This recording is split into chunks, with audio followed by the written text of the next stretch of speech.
Good morning friends. ધોરણ 11ની અંદર આપણે સતત ચેપ્ટર નંબર 6 કાર્ય ઉર્જા પાવરનો અભ્યાસ કરતા હતા, જેની અંદર આપણે 9 લેક્ચર સુધી એટલે કે ઉદાહરણ નંબર 6.5 અને 6.6 છેલ્લે જોયા. ત્યારબાદ હવે આપણે જવાના છીએ કાર્ય ઉર્જા પ્રમેય તરફ પાછા, કારણ કે એ પ્રમેય જે આપણે જાણીએ છીએ કે W બરાબર ડેલ્ટા કે, એટલે કાર્ય એ ગતિ ઉર્જાના ફેરફાર જેટલું જ હોય, અથવા તો ગતિ ઉર્જાનો ફેરફાર હંમેશા તે પદાર્થ પર કરેલા કાર્ય જેટલો જ હોય. એનો અર્થ તો તમે સમજો જ છો કે કોઈ સાયકલ આમ જાય છે, સપોઝ એને તમે ધક્કો માર્યો તો એની ગતિ ઉર્જા પહેલાં હતી એના કરતાં વધી ગઈ, તો ગતિ ઉર્જાનો તફાવત લેવાનો, પછીની માઇનસ પહેલાંની, કે એફ માઇનસ કે આઈ. એફ એટલે ફાઇનલ, આઈ એટલે ઇનિશિયલ. ઇનિશિયલ એટલે શરૂઆતની. બેનો તફાવત લ્યો ને 50 જૂલ મળે તો કોઈ પૂછે કે ભાઈ તમે સાયકલ ઉપર કેટલું કામ કર્યું, તો આમ ન બતાવી શકે, પણ ગતિ ઉર્જાનો તફાવત લીધો ને એટલું જ કાર્ય હંમેશા કર્યું હોય. એટલે કે W બરાબર ડેલ્ટા કે અથવા ડેલ્ટા કે બરાબર W. તો આ છે કાર્ય ઉર્જા પ્રમેય. આપણે શરૂઆતથી જાણીએ છીએ, ચેપ્ટરની શરૂઆતમાં જ આપણે ભણ્યા હતા, પણ હવે આપણે એને અલગ રીતે કંઈક ભણવાના છીએ. ચલ બળ માટે કાર્ય ઉર્જા પ્રમેય મેળવો. હવે ચલ બળ હોય તો સામાન્ય રીતે સાદી રીતે ન મેળવાય, પણ સંકલન કે વિકલન અથવા તો કલન શાસ્ત્રનો ઉપયોગ કરવો પડે. અને એ જ રીતે કલન શાસ્ત્રની રીતથી કાર્ય ઉર્જા પ્રમેય સાબિત કરો. બે પ્રશ્નોનો મૂલ્ય મતલબ એના સરખા જ છે, પણ અલગ અલગ રીતે લખેલો છે કે ચલ બળ માટે કાર્ય ઉર્જા પ્રમેય અથવા તો કલન શાસ્ત્રની રીતથી કાર્ય ઉર્જા પ્રમેય. એમાંય પાછી બે રીત તમને બતાવીશું. તો પહેલું લઈએ કલન શાસ્ત્રની મદદથી. પ્રથમ રીત,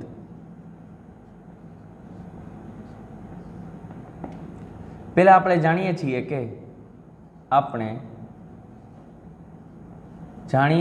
કે ધારો કે આપણે ગતિ ઉર્જાનું સૂત્ર જાણીએ છીએ, કે બરાબર 1/2 mv². આ સૂત્ર આપણે બધા જાણીએ છીએ. હવે ગતિ ઉર્જામાં સમય સાથે ફેરફાર થાય છે તો એનું વિકલન કરવું પડે. છોકરાઓ શું કરવું પડે? હું તમને અહીંયા વચ્ચે કેટલાક વિકલન અને સંકલનના સૂત્રો લખાવી દઉં છું. વિકલન, કલન શાસ્ત્ર શું કામ કહે છે આને, અને સંકલન. આ બે પ્રક્રિયાઓ છે. મેં તમને ગયા લેક્ચરમાં કે એના પહેલાંના લેક્ચરમાં, મને બહુ યાદ નથી, તમને વાર્તા કઈ રીતે યાદ છે બધાને? વલ્લભભાઈ પટેલ વિશેની, કે વલ્લભભાઈ, આપણું ભારત વિકલિત હતું, વિકલન થયેલું હતું, નાના નાના ટુકડાઓ હતા ભારતના, અલગ અલગ રાજાઓ નાના નાના તાલુકાને સ્ટેટ બનાવીને બેઠા હતા, કે જે નાના નાના, પછી જેવી જેની કેપેસિટી. બહુ બળવાન રાજા હોય તો એ પોતાના ઝાઝા ગામડા બનાવી લે, ત્યાં રાજા જે રાજ કરતો એની ઉપર એટેક કરી અને પોતાનામાં ભેળવી લે.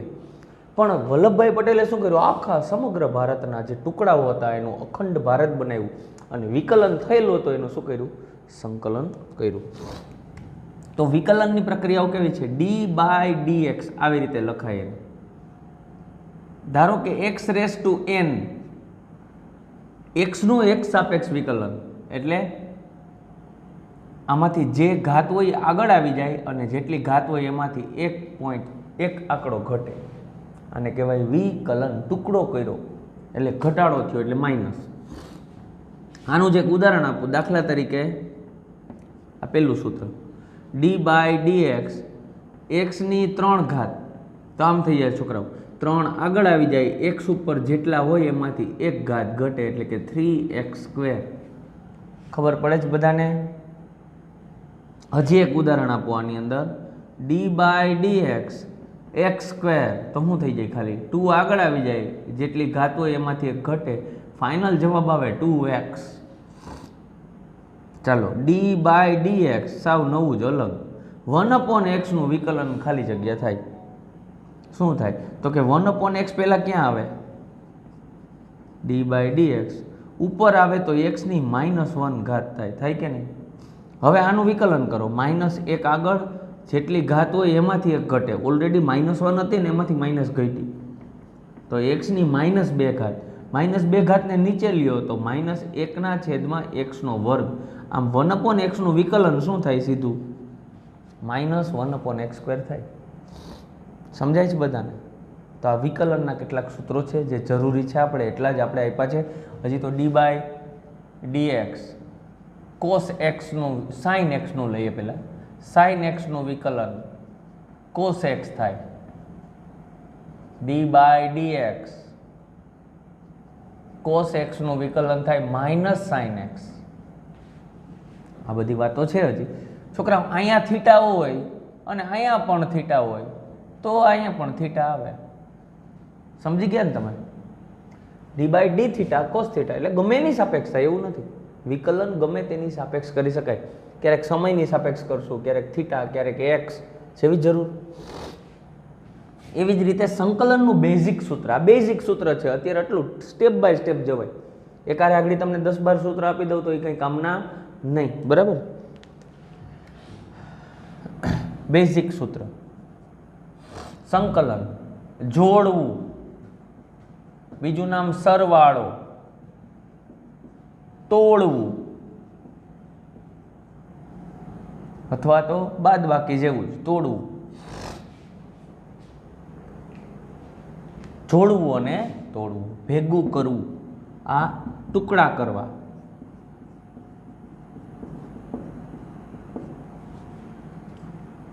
ખંડિત કરવું એમ પણ બોલાય. ખંડિત કરવું, ટુકડા કરવાને બદલે સારો શબ્દ ખંડિત કરવું. ખંડ એટલે આપણે વારંવાર એક શબ્દ બોલશો, ખંડ વિચારો. નાનકડો ખંડનો વિચાર કરો. તમે અહીંથી છેક કેટલું બધું અંતર ચાલો છો 100 કિલોમીટર, પણ તમે 1 કિલોમીટરનું વિચાર્યું તો એને શું કહેવાય? વિકલન વિચાર્યું કહેવાય. 3 માળ ચડો છો તો એ આખું વિચાર લીધું કે જમીનથી 3 માળ સુધી ચડી ગયા, તો એ તમે સંકલન સીધું વિચાર્યું. પણ એમ વિચાર્યું કે એક પગથિયું ચડ્યા, તો એ શું વિચાર્યું? વિકલન, ખંડમાં વિચાર્યું. તો સંકલન, જોડવું. તો સંકલનની નિશાની આવી રીતની છે. x⁻n dx. એક્સના ટુકડા છે, કેટલા છે? x⁻n જેટલા, એને જોડવા, વિકલિત ટુકડા. dx એટલે ટુકડા, તમને ખબર છે અહીં dx એટલે ટુકડા. તો આનું સંકલન થાય. જેટલી ઘાત હોય એમાં એક વધારો, એટલી જ ઘાત છેદમાં. તદ્દન આનાથી વિરોધી પ્રક્રિયા નથી લાગતી તમને? મને તો લાગે છે. ઘાત આગળ આવી ગઈ, ઘાતમાંથી એક ઘટે, ઘાત નીચે જાય છે અને ઘાત ઉપર એક એડ થાય છે. એનું ઉદાહરણ આપીએ આપણે. એક્સની 3 ઘાત અહીંયા આપ્યું તેમ જ dx બરાબર થશે x ની 3 + 1 છેદમાં 3 + 1. ફાઇનલ જવાબ આવશે x ની 4 છેદમાં 4.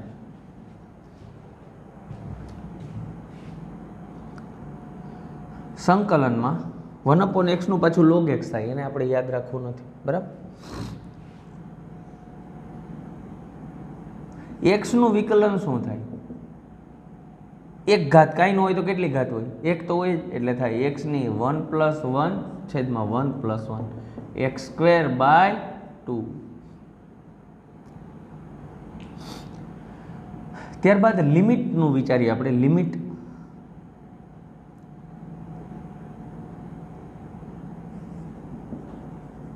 સરવાળો કરવો છે, પણ ક્યાં સુધી? લિમિટ વાળું સંકલન. આને અનિયત સંકલન કહેવાય. લિમિટ વાળા સંકલનને નિયત સંકલન કહેવાય. અહીંથી અહીં સુધી જ જવું છે, ફિક્સ. તો લિમિટ મૂકીએ આપણે 5 થી નહીં 2 થી 3 સપોઝ. સરવાળો કરવો છે પણ બીજાથી ત્રીજા ડગલા સુધીનો એમ. તો x × dx. તો પહેલાં એક્સનું સંકલન કરીએ ને ત્યારે ચોરસ બ્રેકેટ કરાય હંમેશા. કોઈ પણનું સંકલન કરીએ ને એટલે ચોરસ. અહીં તો જનરલ તમને સૂત્ર બતાવ્યા છે એટલે નથી કર્યું, પણ ચોરસ બ્રેકેટ કરાય. એક્સનું સંકલન આપણે ખબર છે x²/2 અને 2 થી 3 લિમિટ મૂકીએ. લિમિટમાં પહેલાં અપર લિમિટ મુકાય, 1/2 પહેલાં બહાર નીકળી જાય, એનું કોઈ કામ છે નહીં. અપર લિમિટ 3² - લોઅર લિમિટ માટે 1/2, 9 - 2² 4, 9 માંથી 4 જાય તો 5, 5/2 જવાબ આવી ગયો. તો આવી રીતે સંકલન અને વિકલન બે પ્રક્રિયાઓ છે જેના દ્વારા આપણે ઘણા બધા કોયડાઓને સોલ્વ કરી શકીએ છીએ અને એ પણ સરળતાથી. જે કોયડાઓ આપણે અઘરા પડતા એ સંકલન અને વિકલન, આ બે કલનશાસ્ત્રની જે બે રીતો છે એનાથી આપણને એકદમ સરળ થઈ ગયું. હજી પણ છે આમાં sin x અથવા sin θ d θ, તો જવાબ આવે -cos θ પ્લસ c આવે એટલે કાંઈ અચળાંક આવે, પણ એ આપણે હમણાં ધ્યાનમાં લેશું નહીં. ગણિતમાં આવશે તમારે એવું, અહીંયા આપણે જ્યારે જરૂર પડશે ત્યારે કરશું. આમાં પણ cos θ d θ તો આવશે sin θ. હજી ટેનનું થાય, સેકનું થાય, બધાનું થાય, પણ આપણે જે જરૂરી મહત્ત્વનું છે આ પણ અત્યારે જરૂરી નથી. આપણે આવશે ત્યારે ચર્ચા કરશું. અત્યારે બેઝિક સૂત્ર જોઈએ આપણે. આ પહેલું બેઝિક સૂત્ર છે. આ જે લીટી કરું છું ને એટલા જ યાદ રાખવાના છે અત્યારે. આ એના ઉદાહરણ છે નીચેના. સમજાય જ બધાને? ચાલો હજી એક નવું છે. 1/x નું સંકલન શું થાય? તો 1/x નું સંકલન થાય log x. ln x પણ થાય. આપણે log ને બદલે ln x. ln વિશે હવે તમે જાણો છો એટલે હું લખી શકું. પહેલાં મને એવું હતું કે તમે જાણતા નથી. ln માંથી લોગમાં ફેરવવામાં, ln ના બેઝમાં e હોય, તમને ખબર છે, log base e into x, અથવા તેને 2.303 વડે ગુણીએ પછી શેમાં ફરી જાય? log બેઝ 10માં અને x. તો ln x થાય. શું થાય? 1/x નું સંકલન ln x. log મોડનું ચિંતા નહીં કરીએ આપણે, જ્યારે જ્યારે આવશે ત્યારે વિચારશું આપણે. ચાલો હવે આગળ જવાના છીએ. આને હું જવા દઉં છું. આ બેઝિક સૂત્ર ખાલી યાદ રાખી લ્યો કે આમાં ઘાત આગળ આવે, ઘાતમાંથી એક ઘટ, આમાં ઘાત છેદમાં જાય, એક વધીને, અને ઘાતમાં એક સરવાળો.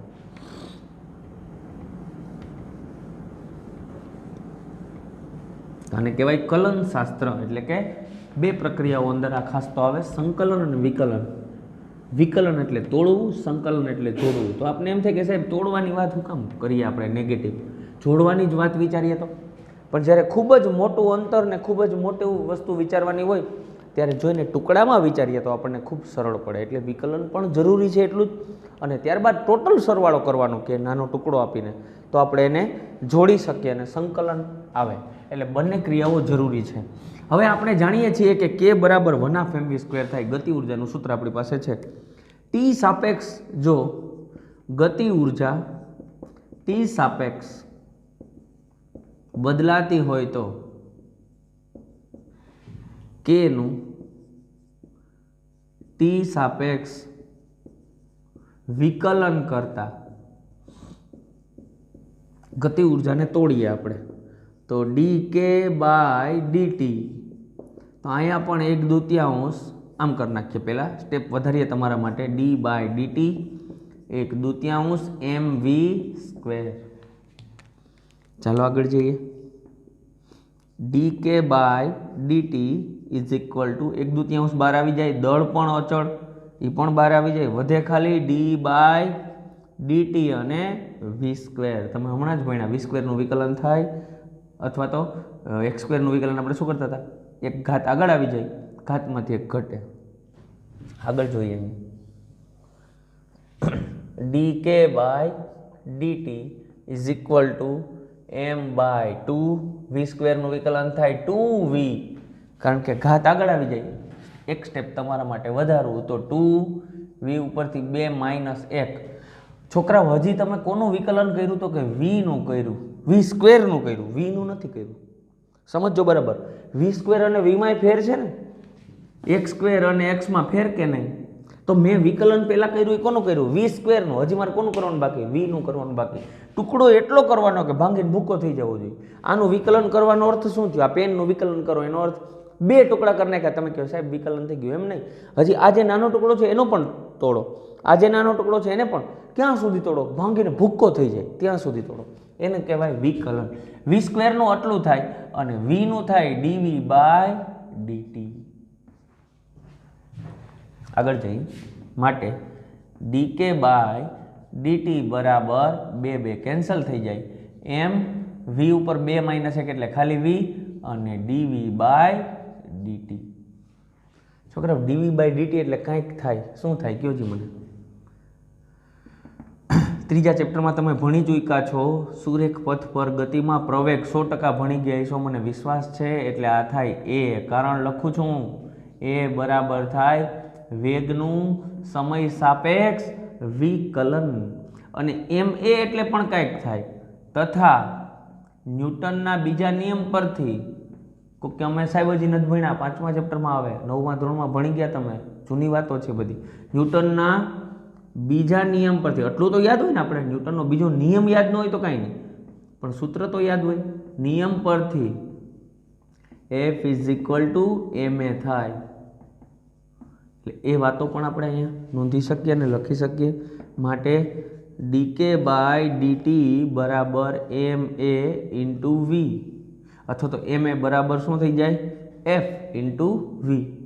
પણ વી બરાબર હજી કંઈક લખાય તો કે ડીએક્સ બાય ડીટી લખતા,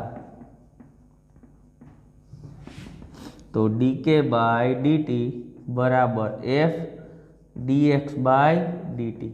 છોકરાઓ ડીટી ડીટી બે બાજુથી કેન્સલ થઈ જાય, જો બેના છેદમાં છે, કેન્સલ. શું વધ્યું ખાલી, ડી કે બરાબર એફ ઇન્ટુ ડીએક્સ. હવે આ ટુકડા છે, ડી એટલે ટુકડા, ડી એટલે ડેરિવેશન, ડેરિવેશન એટલે કે વિકલિત ટુકડા છે. હવે એને ભેગા કરીએ તો આપણને સંકલન મળે અને આપણું સૂત્ર આપણે સાબિત કરી શકીએ.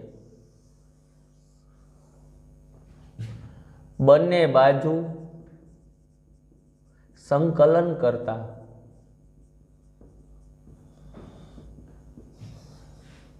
ડી કે બરાબર એફ ઇન્ટુ ડીએક્સ. હવે છોકરાઓ અહીં લિમિટ કઈ મુકાય, ડી કે છે તો કે આઈ એટલે કે શરૂઆતની ગતિ ઉર્જા અને કે એફ ફાઇનલ ગતિ ઉર્જા. અહીં લિમિટ કઈ મુકાય, એક્સની, એક્સ આઈ થી એક્સ એફ થાય કે નહીં. માટે ડી કે એટલે કે થઈ જાય એનું સંકલન. હવે બીજું એક તમને કહેતા ભૂલી ગયું, ખાલી ડીએક્સ હોય ને તો એનું સંકલન થાય એક્સ, કોઈ કે ડી થીટા તો એનું સંકલન થાય થીટા, ડી વાય તો થાય વાય, કોઈ કે ડી લાડવા તો સંકલન શું થાય લાડવા, ડી થેપલા તો સંકલન શું થાય થેપલા. સમજાય છે? એટલે જે કાંઈ હોય એ સંકલન થાય જેની સાપેક્ષ હોય. તો ડી કે નું શું થાય કે, અને લિમિટ કેમ મૂકવાની, કે આઈ થી કે એફ, એ તમને મેં કરાવ્યું ને. અને અહીંયા એફ બાર અથવા તો એફ બાર લખી નાખો, ચાલો એક્સ, એક્સ આઈ થી એક્સ એફ, કે એફ માઇનસ કે I upper limit minus lower limit, ને અહીંયા આવશે X F minus X I. અહીંયા છોકરાઓ ડેલ્ટા કે કહેવાય અને અહીંયા કહેવાય ડેલ્ટા એક્સ. આમ ફાઇનલી સાબિત થઈ ગયું ડેલ્ટા કે બરાબર ડબલ્યુ, જે કાર્ય ઉર્જા પ્રમેય છે, પ્રમેય સાબિત થાય છે. ગતિ ઉર્જાથી ઉપાડ્યું હતું આપણે, માત્ર ને માત્ર એટલું જ વસ્તુ જાણતા હતા, ગતિ ઉર્જા, અને આપણે એના બરાબર કાર્યને સાબિત કરી દીધું. જુઓ તમે લાઈવ. આમ ગતિ ઉર્જામાં થતો ફેરફાર હંમેશા કરેલા કાર્ય જેટલો હોય છે. હવે આપણે બીજી રીત જોઈએ, સેમ વસ્તુ સાબિત થશે પણ એમાં કાર્યથી ઉપાડશું ને ગતિ ઉર્જા સાબિત કરશું. શેનાથી ઉપાડશું? ઉપાડશું કાર્યથી, અને આપણે સાબિત શું કરશું? ગતિ ઉર્જા. ચાલો બીજી રીત, આપણે જાણીએ છીએ કે W બરાબર F ઇન્ટુ DX, DW બરાબર કાર્ય બરાબર બળ ગુણ્યા સ્થાનાંતર, પણ મેં વિકલિત ભાગમાં લખ્યું છે DW is equal two F into DX. હવે બંને બાજુ સંકલન કરતા સીધું જ સંકલન લઈ લઈએ, બંને બાજુ. આમાં ગતિ ઉર્જાનું સૂત્ર મૂક્યું અને કાર્ય સાબિત કર્યું. આમાં કાર્યનો સૂત્ર મૂકું છું, ગતિ ઉર્જા સાબિત કરું છું. બંને એક જ રસ્તા પર લઈ જાય છે એટલે મેં બે રીતે લખ્યું. જુઓ, બંને બાજુ સંકલન કરતા dw is equal two f into dx. તો અહીં થશે w, અહીં થશે f ઇન્ટુ dx. પણ f બરાબર m એ મુકાય. યાદ કરો છોકરાઓમાં m એ બરાબર f મૂક્યું હતું. જુઓ અહીંયા f બરાબર m એ ઉપરથી m a એટલે f મૂક્યું હતું. અહીંયા હું છૂટો પાડું છું f ને, m a ઇન્ટુ dx તથા a બરાબર શું થાય? dv બાય dt થાય કે નહીં? a બરાબર dv બાય dt. માટે w is equal to m dv by dt into dx થાય આવું. હવે dt ને અહીંયા જવા દઉં અને dv ને એમનું રાખું, m dv અને અહીં થઈ જાય dx by dt. dx by dt એટલે કાંઈક થાય. શું થાય? વેગ, બધાને ખબર છે અંતરનું સમય સાથે વિકલન, v બરાબર dx બાય dt અથવા તો dx બાય dt બરાબર v લખતા તો લખીએ આપણે w is equal to m dv અને અહીં શું લખી નાખું v. ફાઇનલી શું થયું, આગળ જઈએ.